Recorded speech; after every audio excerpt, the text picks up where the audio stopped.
Every cubic centimeter of empty space in front of your face contains enough energy to boil every ocean on Earth. That number comes from quantum field theory, one of the most precisely tested frameworks in the history of science. And the relationship between that seething vacuum and your conscious experience is stranger than most physicists are comfortable discussing in public. Chances are, the version of empty space you carry around in your head is off by a factor that would embarrass most calculators. Start with what a vacuum actually is in modern physics. In high school, you probably learned that a vacuum means nothing. Remove all the air, all the particles, cool it to absolute zero, and you get emptiness. Quantum field theory disagrees. What you get is a roiling sea of activity happening below the threshold of direct measurement.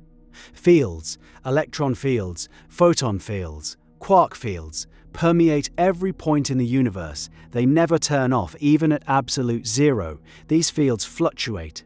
Energy appears and vanishes on timescales so short that the universe's own accounting rules allow it. Physicists call these zero-point fluctuations, and they produce measurable consequences. The Casimir effect proved this in the late 1940s.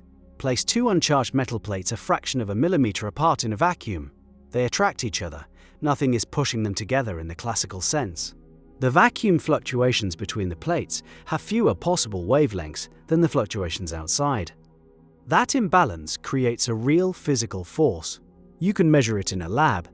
The emptiness between two plates is exerting pressure. So the vacuum is busy, genuinely, measurably busy. But where does consciousness enter? This is where the conversation gets honest and uncomfortable simultaneously. A large community of writers and speakers have drawn a straight line from quantum mechanics to human consciousness, claiming your mind directly shapes physical reality through observation. The actual physics is more subtle, and in some ways more interesting than the bumper sticker version.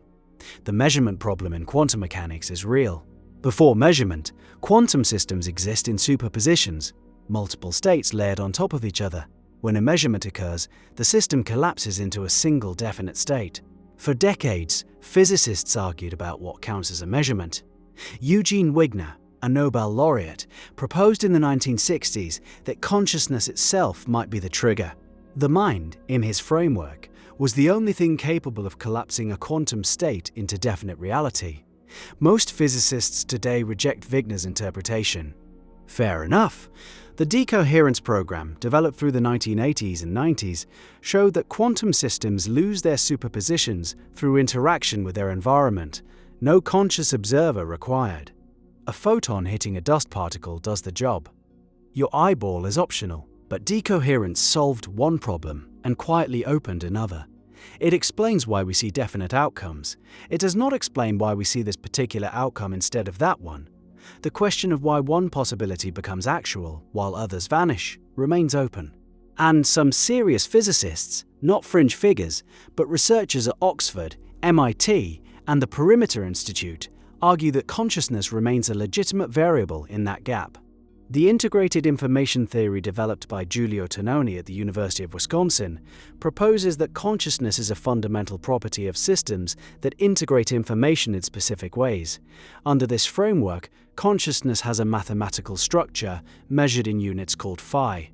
The theory is controversial. It is also peer-reviewed and actively researched.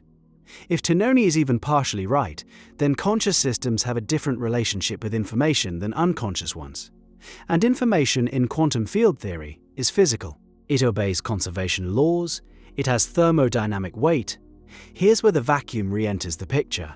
Quantum fields carry information. The vacuum state, that empty space seething with fluctuations, is an information-dense system.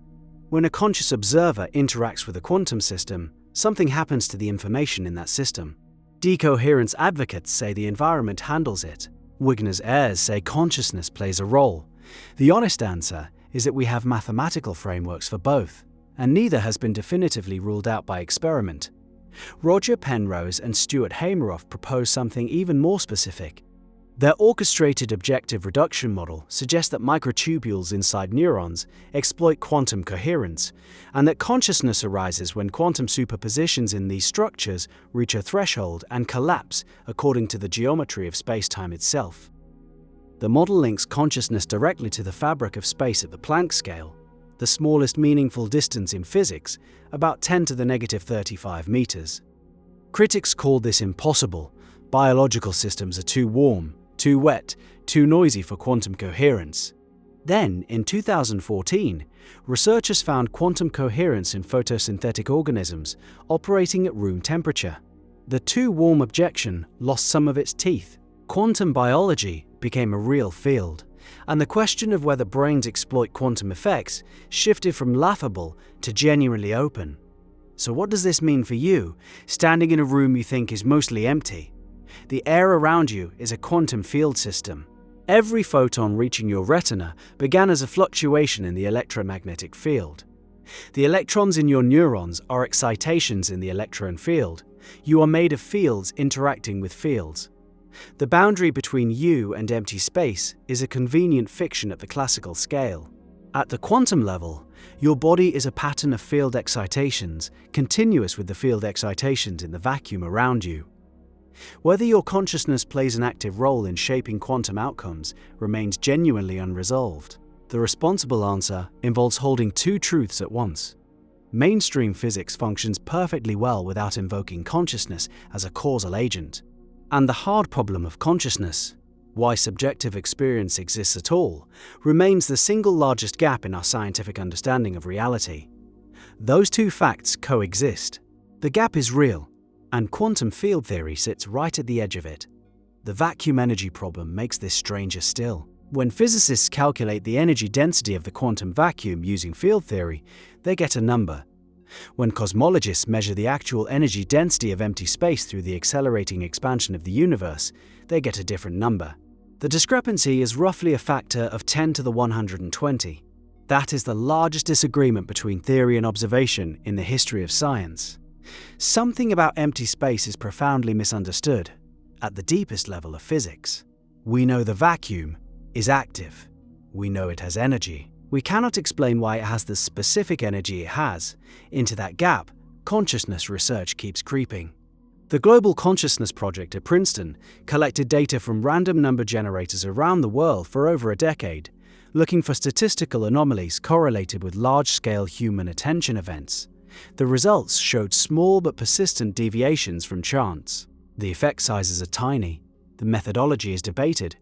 The data exists, though, and dismissing it requires the same confidence that dismissing it lacks. A measured view looks something like this. Quantum field theory proves that empty space is dense with activity, energy, and information. Consciousness remains scientifically unexplained, and multiple credible theoretical frameworks place it in contact with quantum-level processes. The specific claim that your mind shapes the vacuum, through intention alone, outpaces the evidence. The broader claim that conscious systems interact with quantum fields in ways we haven't fully mapped is supported by enough theoretical and experimental threads to deserve serious investigation rather than reflexive dismissal. The vacuum beneath your feet, behind your walls, inside your lungs, is doing something right now. Fields are fluctuating. Virtual particles are flashing in and out of existence on timescales measured in fractions of a fraction of a second.